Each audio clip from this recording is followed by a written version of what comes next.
years ago, from my research, I'm convinced it's much more serious than that. It's more than a loose-knit network. It is a conspiracy. In 1784, a copy of this document was sent to the Illuminist Weishaupt and delegated to foment the French Revolution. Mean the Illuminati was responsible for the French Revolution? Yes, absolutely. The courier was struck dead by lightning as he rode through Ratisbon on his way from Frankfurt to Paris. What about a little divine intervention there, huh?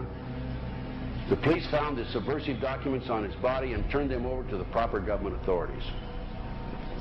After careful study of the plot, the Bavarian government ordered the police to raid Weishaupt's newly organized lodges of the Grand Orient and the homes of some of the most influential associates, including the castle of Baron Bossen-Sonderdorf. Additional evidence thus obtained convinced the authorities that documents were a genuine copy of a conspiracy by which the Synagogue of Satan had controlled the Illuminati at the top, planned to use wars and revolutions to bring about the establishment of one kind or another of a one-world government, the powers of which they intended to usurp as soon as it was established. In 1785, the Bavarian government outlawed the Illuminati and closed the lodges of the Grand Orient. In 1786, they published the details of the conspiracy.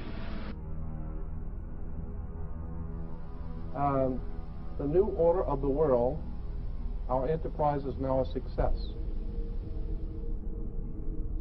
He said these blind slaves say they are free and highly educated, even as they march behind, notice this word, signs.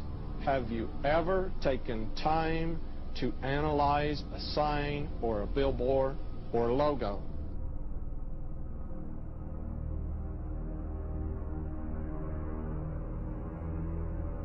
We'll start up here. In 1784, an act of God placed the Bavarian government in possession of evidence which proved the existence of the continuing Luciferian conspiracy. This explains the previous 9 pages, goes into it in detail. We don't have time to do it completely. Conspiracy. Adam Weishaupt, a Jesuit-trained professor of canon law, defected from Christianity and embraced the Luciferian ideology while teaching at Ingolstadt University. In 1770, the money lenders who had recently organized the House of Rothschild retained him to revise and modernize the age-old protocols designed to give the Synagogue of Satan ultimate world domination so they can impose the Luciferian ideology upon what remains of the human race after the final social cataclysm by use of satanic despotism. Weishaupt completed his task on May the 1st, 1776. It's a communist holiday, isn't it? May 1, 1776.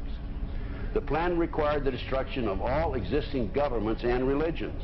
In 1776, Weishaupt organized the Illuminati to put the plot into execution. The word Illuminati is derived from Lucifer and means holders of the light.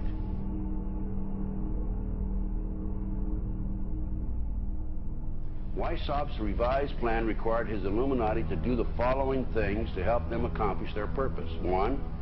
Use monetary and sex bribery to obtain control of people already occupying positions in high places in the various levels of all governments and other fields of human endeavor.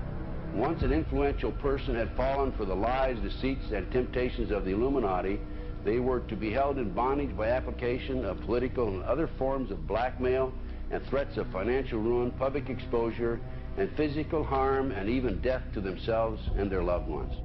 Number 12, told those present that they must use their wealth to have candidates chosen to public office who would be obedient to their demands and would be used as pawns in the game by the men behind the scenes.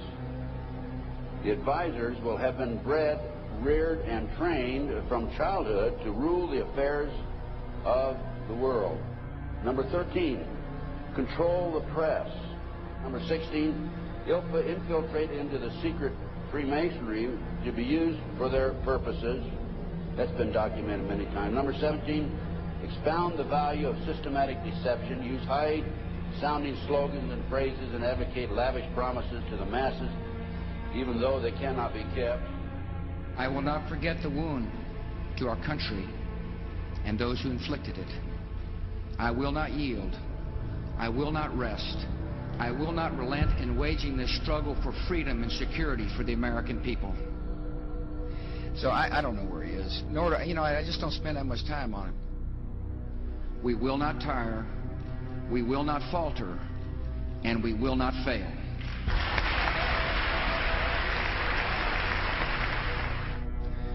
Terror is bigger than one person. And I remember he was telling me how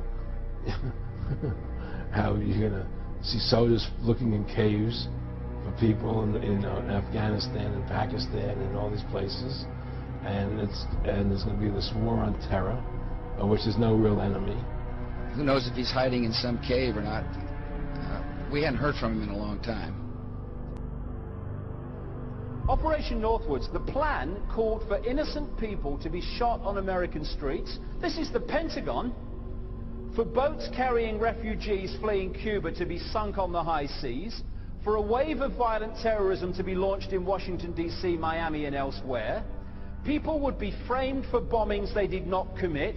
Planes would be hijacked using phony evidence, all of which would be blamed on Castro to justify an invasion of Cuba 40 years ago.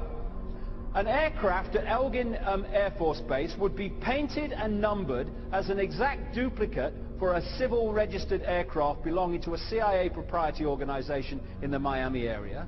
At a designate time, the duplicate would be substituted for the actual civil aircraft and would be loaded with selected passengers, all boarded under carefully prepared aliases. The actual registered aircraft would be converted into a drone, remote controlled plane, their word for it. Takeoff times of the drone aircraft and the actual aircraft would be scheduled to allow a rendezvous south of Florida. I mean, he's been tested unlike any other president with this 9/11.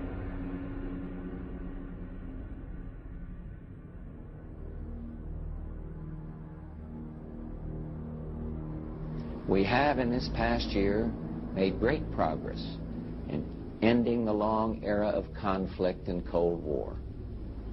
We have before us the opportunity to forge for ourselves and for future generations a new world order, a world where the rule of law, not the law of the jungle, governs the conduct of nations.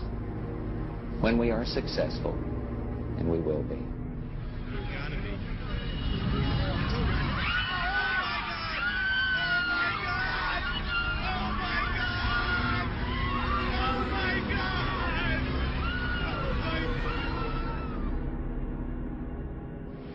He argued that the use of any and all means to reach their final goal was justified on the grounds that the ruler who governed by the moral code was not a skilled politician because he left himself vulnerable and is in unsuitable position to his throne. He said those who wish to rule must have recourse to cunning and to make-believe because great national qualities like frankness and honesty are vices in politics. Fellow citizens will meet violence with patient justice, assured of the rightness of our cause, and confident of the victories to come. In all that lies before us, may God grant us wisdom, and may He watch over the United States of America.